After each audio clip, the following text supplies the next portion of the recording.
Okay, here is another update on the Dallas sniper. Apparently, his name was Joshua John. He was 29 years old and he was dead at the scene whenever they found him. And Twitter is all up in arms that his mother wrote to her congresspeople and told them that they needed to do something about gun violence in this country. Apparently, that makes her a crazy liberal. They said that his social media has a pro-communist profile picture.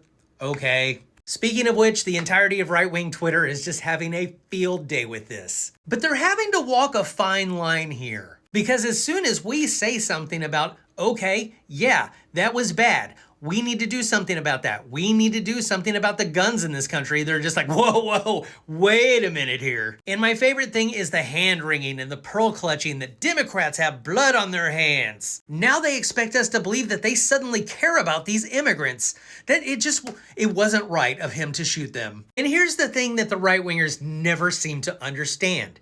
We don't like these people either.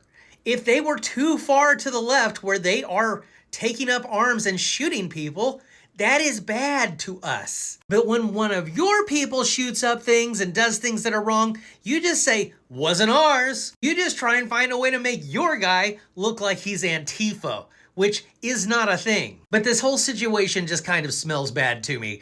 It's a little too cut and dry, and I do not trust Kash Patel or ICE to give us the full story. Because if you're anti-ICE, you don't just write anti-ICE. And the situation overall, he did not shoot any officers. He didn't even come close to shooting any officers. So saying that he's anti-ICE without him actually shooting at any ICE members seems a little sus to me. It would be like being anti-landlord, and instead of doing something to the landlord, you go and burn down his tenants' houses. I don't think we're going to get the real story from this until we have a whole other administration in charge, because these people are just loyalists to Trump. They're going to say whatever he wants them to say, especially since the shooter is dead and we cannot get a motive from him directly. But again, right-wingers, if he was on the left, I don't think that he should have been shooting at anybody, and if there were some better gun laws in place, maybe he wouldn't have. But spare me your selective outrage when you're like, oh, these poor innocent victims. Y'all do not give a shit about the victims. We all know that. If there would have been an explosion and these people died, they would be cheering for it.